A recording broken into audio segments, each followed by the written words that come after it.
CzarThwomp here, and welcome to the first episode of my new Let's Play, Sly 3, Honor Among Thieves, the third and final game in the original PS2 trilogy of Sly Cooper games, and one that I have mixed opinions on, though I'll get more into detail about that as we play. But anyways, for the time being, let's go. Okay, so anyways, we're not going to resume the game, we're going to do new game. First off, I just want to make sure that the effects are all good. One. Okay, sorry. 1, 2, 3, 4, 5, 6, 7, 8, 9, 10.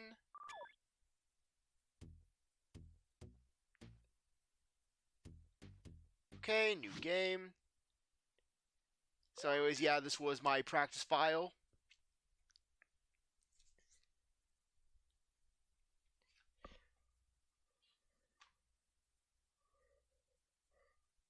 Gotta erase all that data from the very first episode.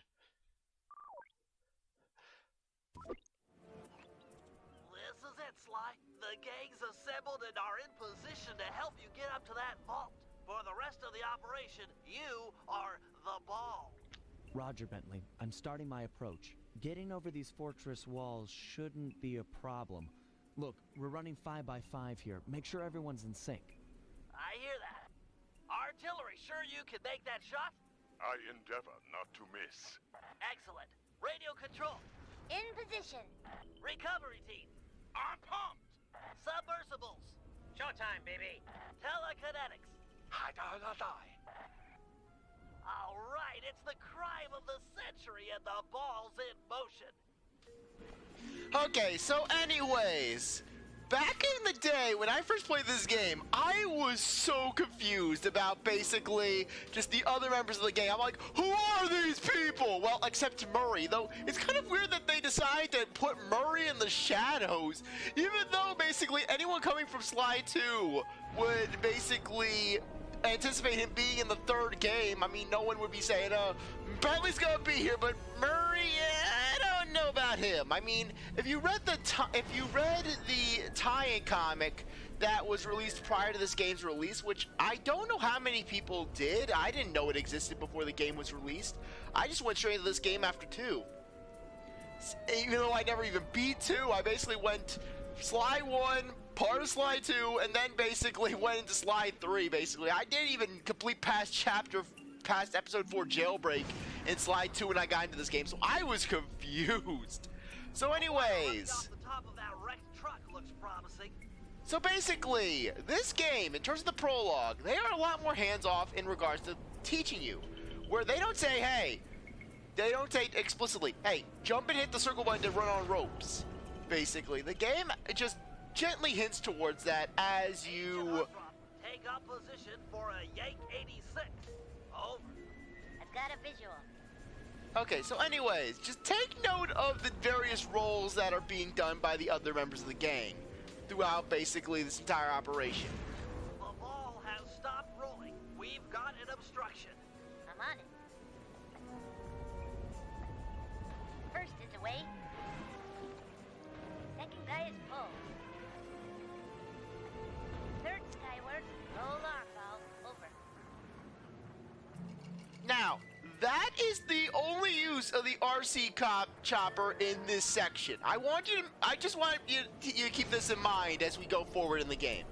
Also, just the giant waterfall of nuclear waste. Let her rip, old rock. Ball's in position.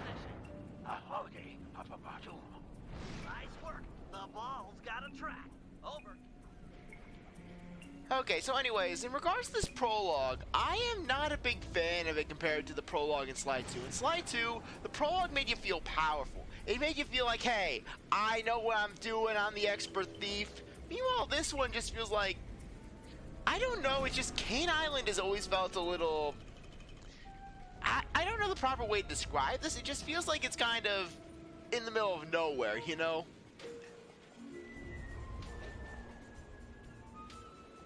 Ball requesting door via Agent Monarch. Over. Launching. Stand clear.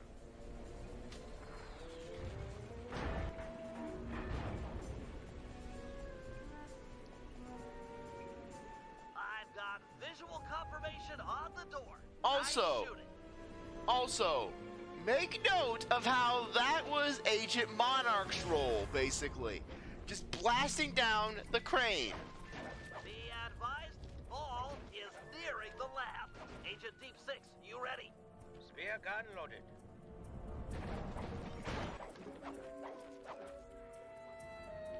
Agent Deep 6, deploy!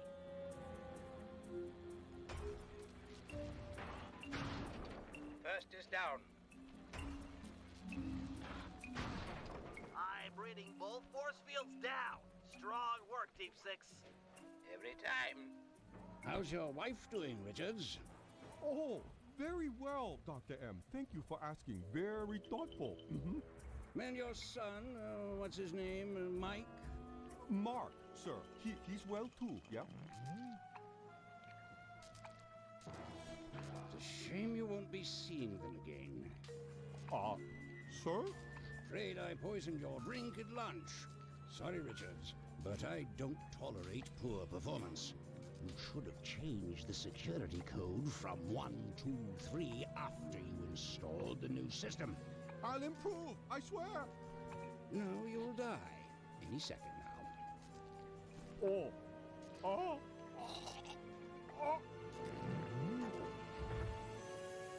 Yes, water leaking into the lab. I'm on my way down. Oh, and get a janitor for the lab elevator.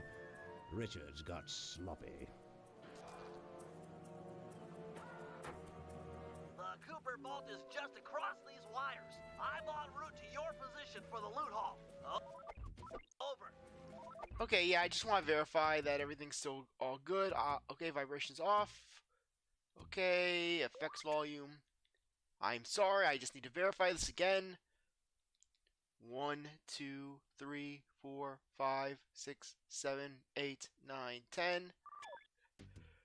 But anyways, as that last bit of interaction, just that had so many layers. Where it's implied that Dr. M, in addition to creating his guards, he basically gave them just standard family lives, where just that one guard, Richards, he has a wife, he has a kid, and then basically the fact that Dr.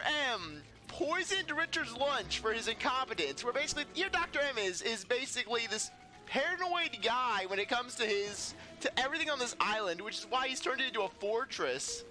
But yet, basically, he's not personally handling his computer updates, even though he's said to be basically this genius. So basically, he's having his lackeys just do it. Then basically, instead of just saying, hey, you know what, maybe I should do it from now on. No, Dr. M, he's like, you know what, now I'm just going to just poison you. And not only that, but Dr. M times it in just such a way that he can get Richards to think about his son and wife before the guy dies on the elevator. But yeah, now I can't help but imagine basically what Dr. M would do with a Windows update. Basically, just, Richards, everything has changed! Sir, I can't help it, the Windows update! Why can't we go to Ubuntu? Because I don't like Linux. I don't like having to put everything manually on the system. I want to have things just all there pre-packaged. I have better things to do, Richards, than to go on and get all kinds of patches off the internet. Why can't we just go with the Mac? I am not going with the Mac. Kinda like the Mac. The day I go with the Mac is the day I die, Richards. Power down the turrets with that security code.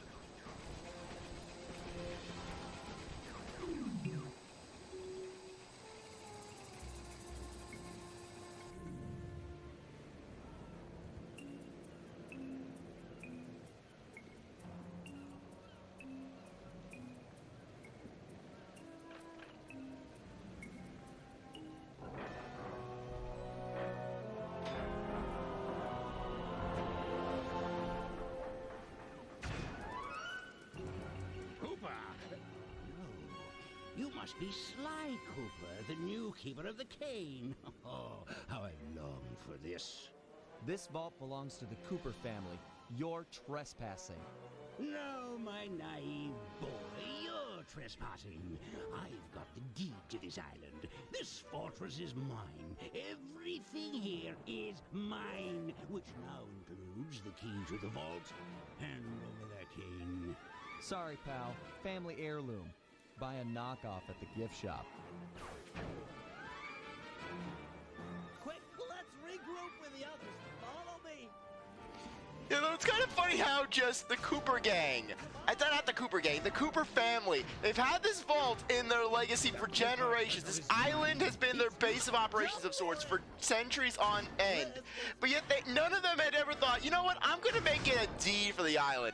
Dr. M basically was the only one who's like, screw it, I got the deed. Just Dr. M, wow, I would have thought that you would have gotten that deed, Connor. Hey, all the more that or Dr. M stole the deed, basically. He took a brief sabbatical, basically, went to Sly's house, stole the deed when just things were in chaos after the Fiendish 5 attack, and then just ran off with it. We're almost home free. The boat's just up ahead. There's no escape, Cooper.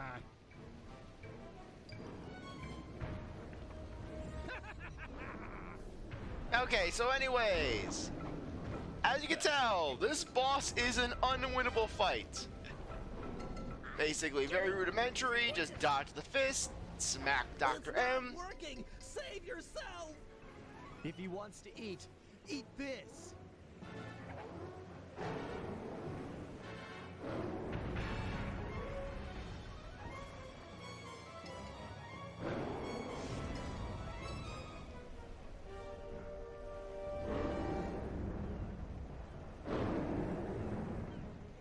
Sly, no! Hold on, Sly. Hold on.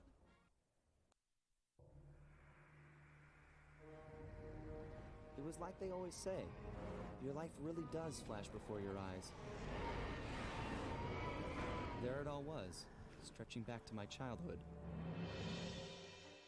Born into a family of master thieves that went back for generations, I was next in line to continue the Cooper name.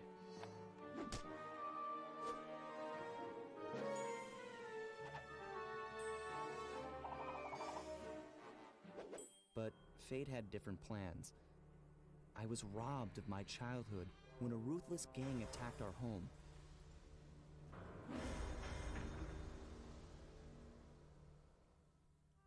The orphanage I landed in wasn't all bad.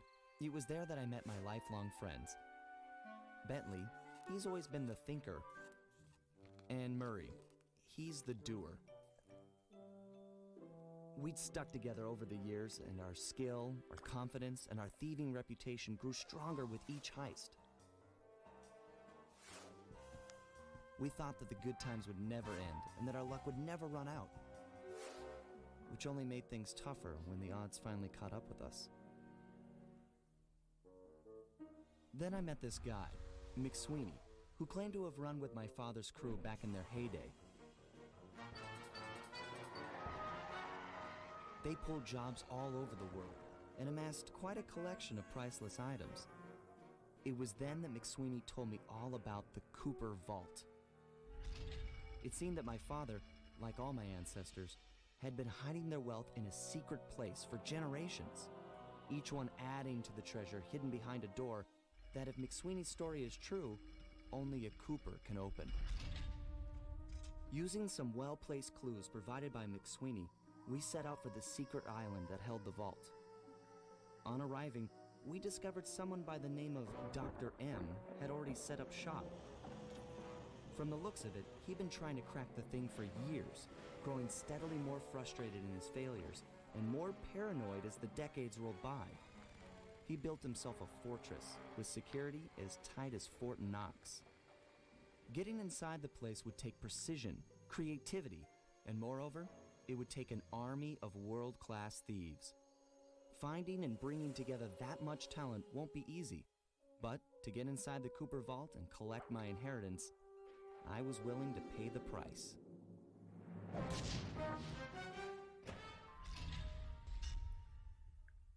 Okay, so as you can see from that cutscene, just this is a flash forward sort of game where basically where you start off at the end and then basically just and then you're told, so this is how I got, so let me tell you about how you're probably wondering how I wound up in this situation. Well, let me tell you, it's sort of that game. And personally, just, I'm kind of hit or miss when it comes to that whole idea of storytelling. Because basically, on the one hand, well, it is a great way of basically just setting a tone and what to expect. When you're showing just, it works at its best when you're basically showing it from the middle of the story, basically, where there's plenty of wiggle room to just showcase the story after that point.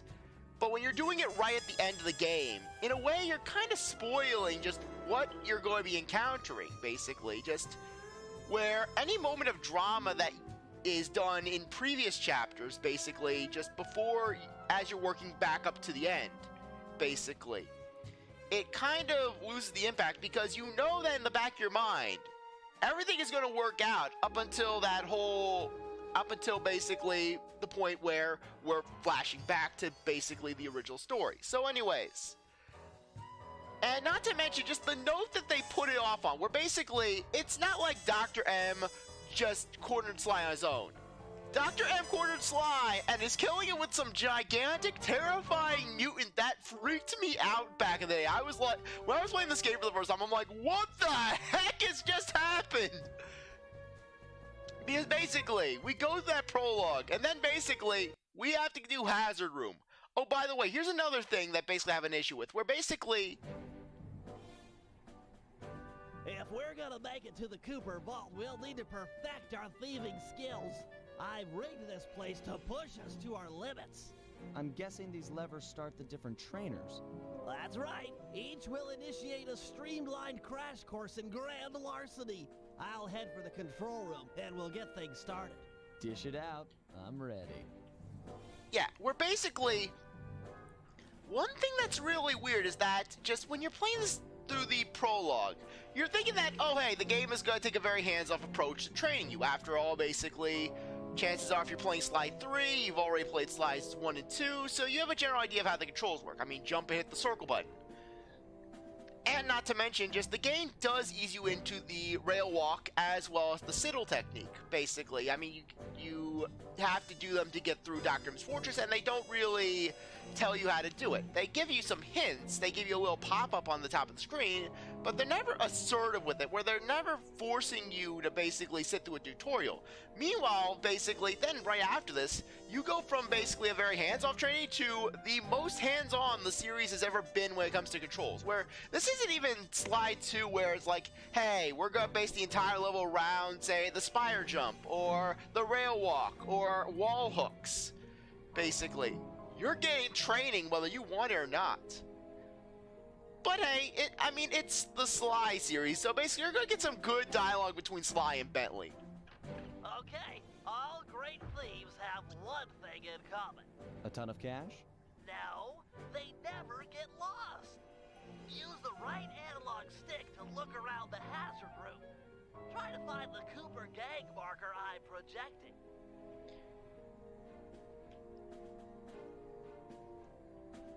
Come on. Great. Now press down on the L3 button to ping a waypoint. That's handy. I agree. These holographic markers are an invaluable tool for finding your way around in the field. Notice how the logo moves to the destination? Try clicking the L3 button a few more times to get the hang of it. Okay, head for the waypoint and we'll commence. I've programmed in a new mission destination. Press L3 to find. Perfect. Now everyone knows that a thief's best friend is a rooftop. Provided he doesn't break his neck getting up there.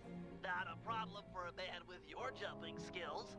Hit the X button for a standard jump, then hit the X button a second time while in the air for an extra high double jump.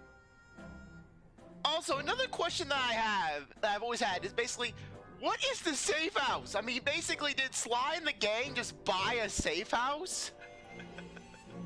Not a safe house, just a random warehouse in the middle of nowhere? What's next?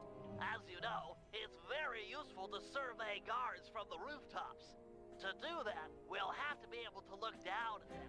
Let me guess. Use the right analog stick? Yep, find the marker I'm projecting down there. Excellent. Now look up at that pillar. I'm projecting another marker. Great. Now put all these skills to use and get to the remaining waypoints. Should be easy if you ping them with the L3 button and look around. Okay, yeah, watch out. Okay, good. We can actually just jump up there. Nice one down. Yeah, nothing too bad. Though I have to admit, Sly 2 did a lot better by incorporating it into the first chapter. You're now ready to take on the meanest of navigation tasks. Even though navigation was never really much of an issue, you know?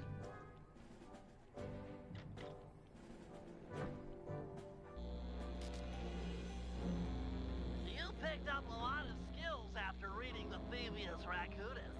Heck of a page-turner, that book. Let's see if you remember them all. Check out those small points on that wire. You can land on them light as a feather using your ninja spire jump. Easy. I just jump and hit the circle button. Exactly. Try getting over to the other platform. Yeah, really. You think at this point, basically, Sly would be joking about how everything is just jump and hit the circle button. Looking good, Sly. You know how I love the second story work. Sure, but how do you feel about tight spaces?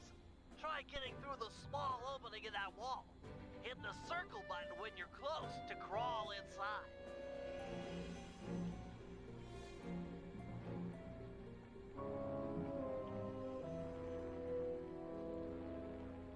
Nice job, Sly. You're a credit to the Cooper name.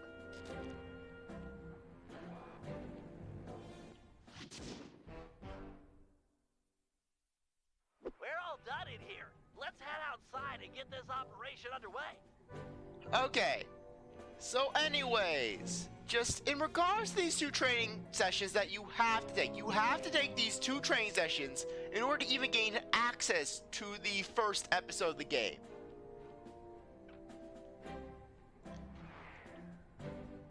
But just keep in mind of just what the first... Keep that in mind when we actually enter. But anyways, this episode right here, An Opera of Fear.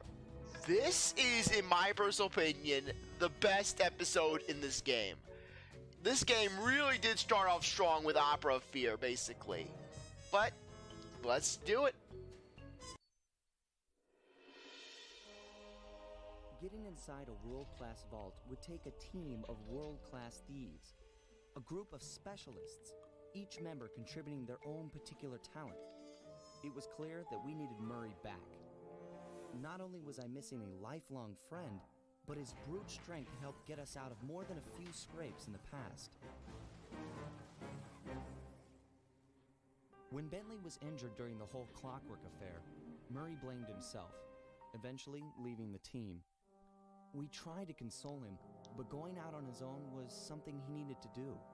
He said he wanted to find his spiritual center. We got word that Murray ended up in the Australian outback, where he studied a mystic art called the Dreamtime from an Aboriginal guru.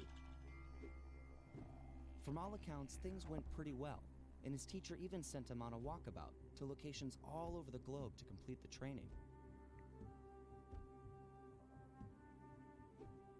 Latest reports have cited Murray in beautiful Venice, Italy, but what he's doing there is a mystery.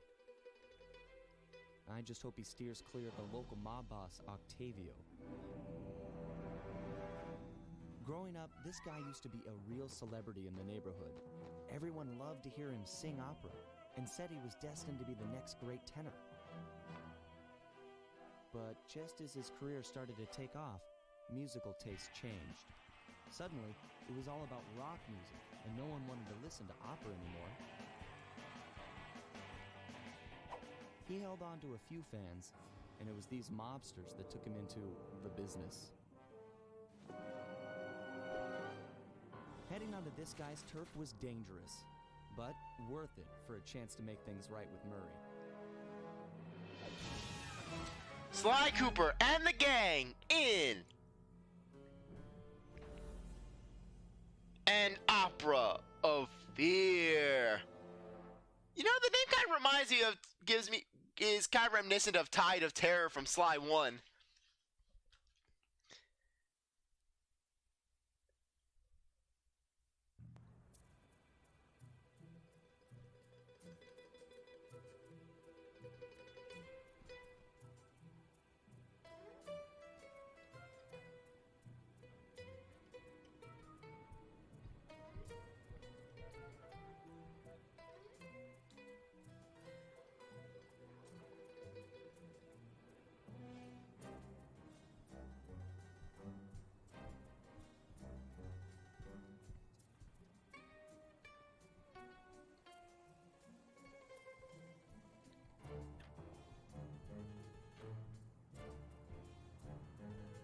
Okay, anyways, on that note, I think that now would be a good time to end things off. I really appreciate that you stuck around to watch this episode. You're a great viewer, and I hope you come back for the next one. If you like this video, like, subscribe, comment, share, do what that you want. Well, I'll see you next time. Bye.